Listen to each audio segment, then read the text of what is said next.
37. Tongues. 1 Corinthians chapter 14, verses 20 to 25. Brethren, be not children in understanding, howbeit in malice be ye children, but in understanding be men. In the law it is written, With men of other tongues and other lips will I speak unto this people, and yet for all that will they not hear me, saith the Lord. Wherefore, tongues are for a sign, not to them that believe, but to them that believe not. For prophesying serveth not for them that believe not, but for them which believe. If therefore the whole church be come together into one place, and all speak with tongues, and there come in those that are unlearned, or unbelievers, will they not say that ye are mad? But if all prophesy, and there come in one that believeth not, or one unlearned, he is convinced of all, he is judged of all. And thus are the secrets of his heart made manifest, and so, falling down on his face, he will worship God and report that God is in you of a truth. Paul, in verse 20, rebukes the Corinthians. He summons them to be mature in their thinking and understanding, and be infants, inexperienced in wickedness. The clear implication is that their behaviour was the reverse of this. Where a people are perverse, then the words of Isaiah chapter 28 verses 11 and 12 are true of them. What Isaiah says is that, however God speaks to an evil people, they will not hear him. He may use tongues and other lips, alien peoples, but they will not hear. That is, they are determined not to hear. Failure to hear the word of God is a moral failure, a matter of choice, whereby evil is preferred and God is rejected by fallen men. Paul uses the term the law in citing Isaiah. Throughout the New Testament, the term the law refers to the whole of the Old Testament and rightfully applies to the whole of the New, to all of the Bible. The reason is clear enough. All of the Bible is the law because it is all the Word of God, the truth of God, the binding truth of God. With reference to men and their institutions, law is a word having a narrow frame of reference because not all that men say or write has a binding and irrevocable nature. Then in verse 22, Paul says that tongues are a sign for unbelievers, not believers.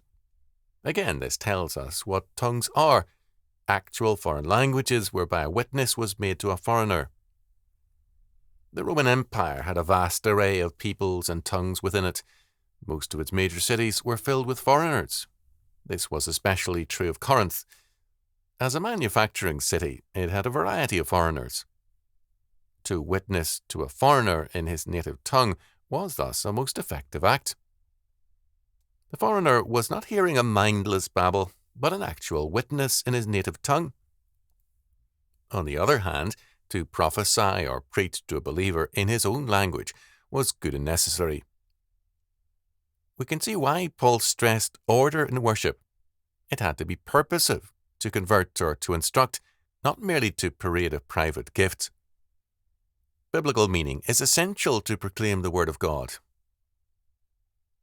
Now, many scholars, both charismatic and non-charismatic, speak of the tongues as glossolalia. Glossolalia is something that will accompany a deep and intense emotional response so that a person is so overcome that he expresses himself in a kind of wordless babble, several syllables repeated over and over again. It is an expression of intense feeling, but it isn't an actual language. It should be clear by now what is involved in the tongue speaking in the Bible is not glossolalia. The very word used in the Greek for tongue means a foreign language. If Paul says in verse 23 the church meets and all speak with tongues not understandable to any, how can those who are unlearned and unbelievers learn anything? Will they not say that ye are mad? Paul's reasoning is clear and to the point. If instead all prophesy, that is, all who speak, the visitor is then taught because he is convinced of all, he is judged of all. Verse 24. And thus are the secrets of his heart made manifest. verse 25. Because the Word of God speaks to man's heart, it exposes his sin and his rebellion as no other word can do. Only the Word of God can cause such a man to worship God and to recognize that God is in you of a truth. Thus, Paul insists that true worship requires that we retain God's priorities, and the great priority is prophecy, that is, preaching the Word of God. We now tend to restrict the meaning of prophecy to predicting the future, but the primary biblical meaning is to teach or proclaim the Word of God. It is the word of truth and power, of judgment and of grace, the judging, healing, and saving word. Paul thus shifts the emphasis of the church away from our experiences to God's infallible word. The goal, as verse 25 makes clear, is to worship God. Worship is more than what we do, it is what God requires us to do, so that its nature must be determined by Him. The Corinthians wanted to worship God in their way, which meant, perhaps from start to finish, a parade of their gifts. Paul makes clear that this is wrong. The gifts cannot take priority over the giver and his purpose. If in a royal court many gifts are given to men, this gives them no freedom nor right to take over the proceedings of the court. Attempts to do so in the church are disruptive of order and alien to the nature of the gifts. This is why Paul, in the verses which follow and elsewhere, strictly governs the use of the charismatic gifts. He does not by any means underrate them, but he refuses to permit any underrating of the priority of God and His law word. This is, in particular, a problem in our time, in that the democratic impulse has led many to insist on the priority of the common man, or of one's experience, over the law word of God. The result has been disruptive of church order. This has been true in charismatic and non-charismatic churches alike. It must have seemed to many that Paul put a damper on the church and on the Holy Spirit.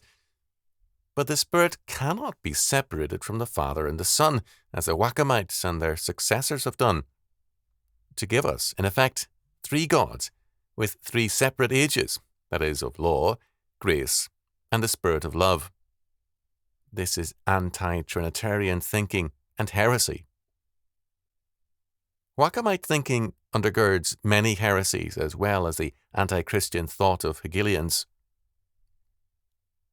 For this, as for other reasons, Paul's letter to the Corinthians is extremely important. Beginning with its total undermining of rationalistic theology, Corinthians is the Church's charter of liberty from false theological emphases. Paul, here and elsewhere, never questions the validity of true tongue speaking. His criterion is, do tongue speakers further the work of the Church? Are they a witness to foreigners in their native tongues? This must be the rationale for their use. The glory of God and the propagation of the gospel is their purpose.